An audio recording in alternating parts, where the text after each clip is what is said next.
What is up, everybody? It's Vs. T-Rit today. So the Sony fanboys have now gone to the lengths of comparing Xbox's, Xbox Series X's first year of games compared to PS5's first year of games. And so they made this ridiculous list. Obviously, to make the PS5 look better, they're saying that the Xbox Series only had a bunch of controllers and 2 games, Microsoft Flight Simulator and Forza Horizon 5. It's like there's so many games they're missing on this list, and it's like, in a big chunk, you just can't know that a big chunk of these PS5 games are just PS4 games with DLC added to them. It's like, really, you really adding PS4 games with DLC to pad the list. So the Xbox guys can kind of do the same thing and pad the list with DLC as well, but this is just ridiculous. I mean, we're just on the precedent of Forza Horizon being one of Xbox's biggest launches, and I guess they just can't handle it to make this ridiculous list like this. It's just mind-boggling. So they said PS5 has dropped Demon Souls, Spider-Man Miles Morales, which is kind of like DLC in a way, Sackboy, Returnal, Guilty Gear, Final Fantasy VII Remake, Neo Collection, which is literally just PS4 games. Okay, Ghost of Tsushima, Death Stranding, Kena, which is a time exclusive, Ratchet and Clank, Deathloop, another time exclusive. It was actually made by Microsoft Studios. I don't know how this counts, but okay. Compared to the different controllers, Microsoft Flight Simulator and the Forza Horizon 5. So this list is pretty ridiculous. Don't worry, the Xbox guys made an equivalent list to kind of combat this nonsense, but they really can't take the Forza. It's getting a lot of good press. The Xbox is getting really good press right now. They really just can't take it. So they make this ridiculous list. It says year one captured in one image. PlayStation 5 and Xbox Series X. Okay. And it's just shocking. It's kind of shocking, but not really. Now they forgot to mention what is it? The Destruction All-Star Racing, whatever that game. They forgot to mention that. And Godfall for the PS5.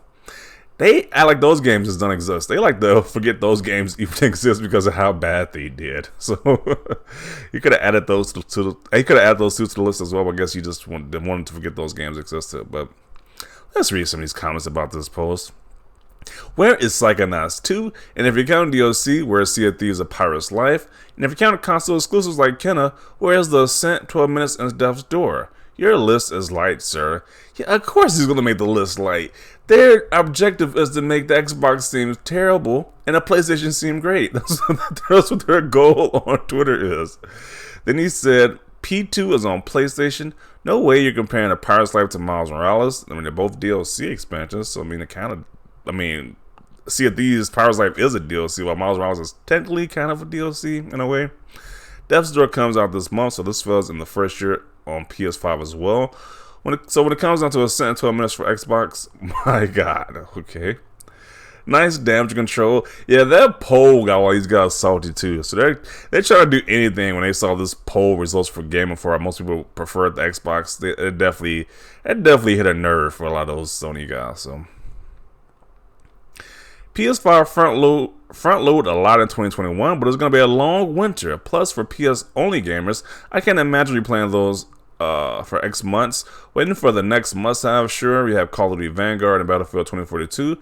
But after these sleep, Sony should have entered this year with next-gen Twisted Metal game. Okay.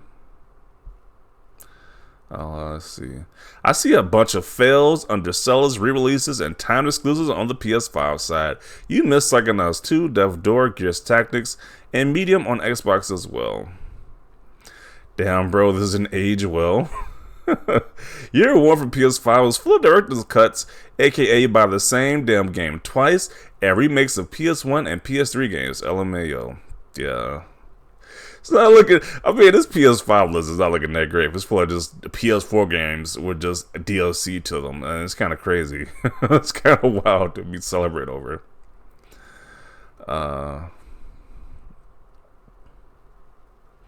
Quality is better than quantity, or which is what you would have said if it was the other way around. Okay, yeah, sure. Ratchet and Clank can be finished in a day and cost $70. It is kind of elephant in the room here. The Ratchet and Clank is super short to beat. Like, you can beat that game within probably 1 day. So I don't know. Some people think it's worth paying $70 for a game that like you can beat in a day. So I don't know. The unending supply of salt from Pegasus Salt Mines, Reality Check, and this is the list that the Xbox guys made with Sea of Thieves, A Pirate's Life, Gears Tactics, let's make it a little bit larger.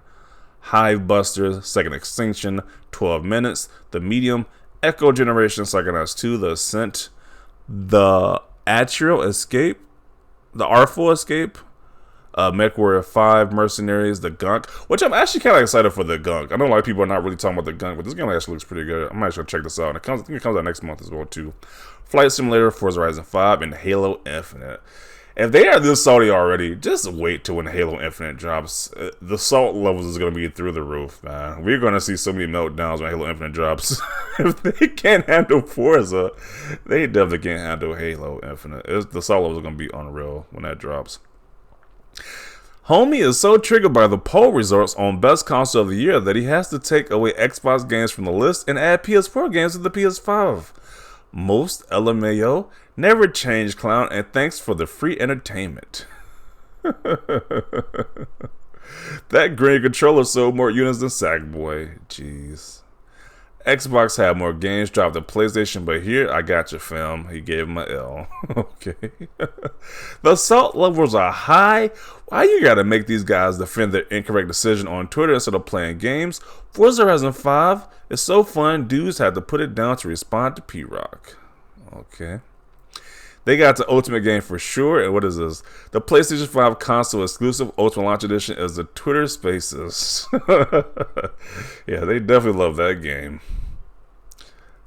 I wouldn't really include Death Stranding and Ghost of Tsushima Director's Cuts. LMA, I'm a PS guy, but I'm not sure some Xbox got talking S on PlayStation, but most of these PS5 games came out for the PS5 originally. Is that it? All those games are on PS4. Not one of them is new. LOL. Can't really compare since these games came out last year. LOL rookie. So apparently his post was not well received because he is getting a roast for like almost every other comment. Yeah, end captured in one image. The end of 2021 for Xbox Series X, you have Halo Infinite, Forza Horizon 5, The Gunk, the Forza controller, and the Special Edition Halo Xbox Series X Halo console. While the end of 2021 for PS5, you have a blank staticky screen. Jeez. Hey, you forgot about those countless director's cut and ridiculous extension of deals, and even after that, no one else wants to buy it. Final Fantasy 7 Remake remains there and didn't recognize. Also, Xbox released over 15 exclusives. Yeah, he's intentionally spreading fake news. And that's not even all the PS5 games. Yeah, you forgot Destruction All-Stars and what is it, Godfall. Definitely forgot those two games. I'd still rather have Forza Horizon 5 over anything on the PlayStation side. Yeah, to be honest, I mean, if we want to be truthfully honest, I'd rather have Halo Infinite than most of the games shown on the PS5 list that he showed so far. I mean, to be honest, we're just being honest here. Great year for PlayStation owners. If I was Sony, though, I would have ended it with a surprise release of some kind of remake. What a kick in the teeth for the Xbox family, if they have many teeth left. Can't find their Xbox for the controllers they bought. Okay. Weird, I don't have a PS5, but I played a whole bunch of those games. You don't need a PS5 to play most of those games. That's the point. A lot of those games can be played on PS4. Which they're padding a list to see, like, they're trying to brag about the PS5 being so great, but a lot of those games are PS4 games, so it's kind of ridiculous at the end of the day, to be honest. It's just, they can't just enjoy their consoles, or they just can't give props to Xbox. They have to try to take shots in whichever way possible. When they fail miserably, because you realize, you look at the list, like most of these games can be played on PS4, so fanboys are going to keep fanboying, though. They're going to keep going, keep trying to get a W by any means necessary. But 2022 looks better. I do agree. A lot of these games I'm actually excited for all the systems. Starfield, Zelda Breath of the Wild 2, God of War Ragnarok, Horizon Forbidden West. Those games I'm really excited for, so it's like, if you have all the systems, it's like you should be happy. The whole fanboy nonsense is just hilarious to laugh at, because if you got all systems, you'll be enjoying all these great games, regardless of what system you do, regardless of what the fanboy narrative they're trying to push. Let's see. And you Photoshop yourself into the clouds, making you mad suspect. Okay.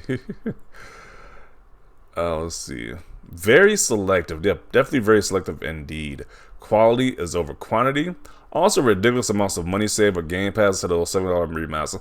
And if you got to mention Game Pass as well, Game Pass is a major player in this console generation. Generation, yeah.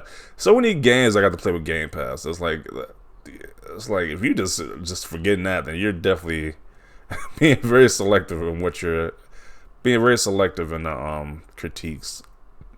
Most of that is just DLC, 2 games that came out and went without much notice, and a repackaging. What happened to quality over quantity? Kind of gotta agree with that one. Fanboy narrow-minded perspective captured in one tweet. What about Ori? Did Ori come out? Maybe this year, I don't remember. Xbox is better than PS5. Ponyland Crib Note version. Remaster station for the players. Yeah.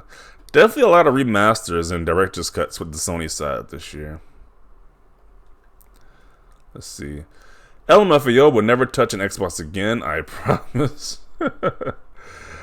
Let's see. If I wasted all that money on some Sony console with no games, I'd be sucking on that Xbox Me Stick 2. Okay. He included time exclusives and pay-a-game remasters to fatten the PS5 list. Here, the image is fixed under the same rules for both consoles. Yeah, they posted the same thing right here. They actually got a lot of responses. Let's look at this one. It's got a lot of responses to it. Here's what the whole generation will we know so far, but hey, Wolverine, right? So what is this? Hellblade 2, Halo Infinite, Microsoft Flight Simulator. I think this is that vampire game, Redfall. Valve, which I'm actually really excited for. Forza Horizon 5.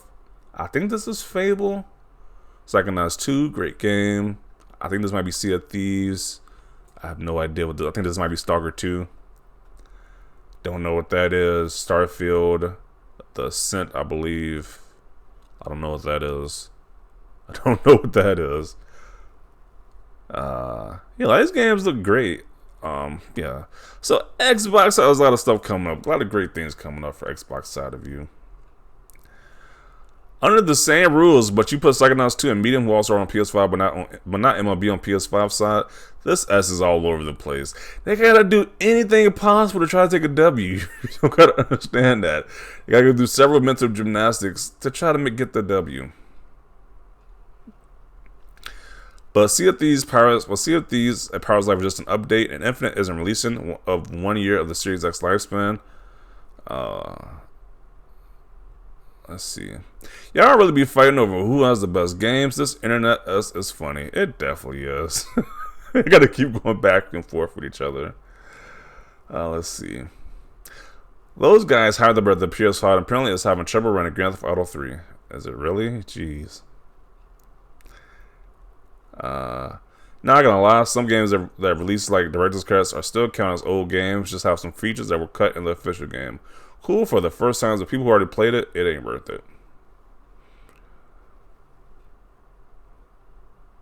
They will continue doing that during the whole generation.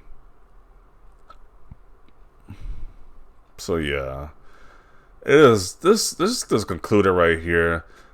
It's just ridiculous. It's like we got to make these ridiculous lists now. We can't just say, "Hey, congratulations, Microsoft, for your good exclusive that's coming out that came out this month with Forza Horizon 5 and it's coming out next month with Halo Infinite." They just have to take shots at Xbox consistently. I don't know. Maybe it makes them feel better, I guess. But, I mean, they gotta wait a little while until they get the next biggest hit, which is Forza Horizon Forbidden West, which I'm actually excited about. I think that's hopefully that's a great game. But yeah, they are definitely salty until that wait period for that next big exclusive. So I guess we're gonna see more lists like this. Hopefully not, because this is definitely cringy. That we gotta pad this list with old remastered games with just DLC added to them. Like, really? Like, knock it off. It's just ridiculous. But definitely want to see your thoughts down below about this. Leave a like for this video. As always, thanks for watching, and peace.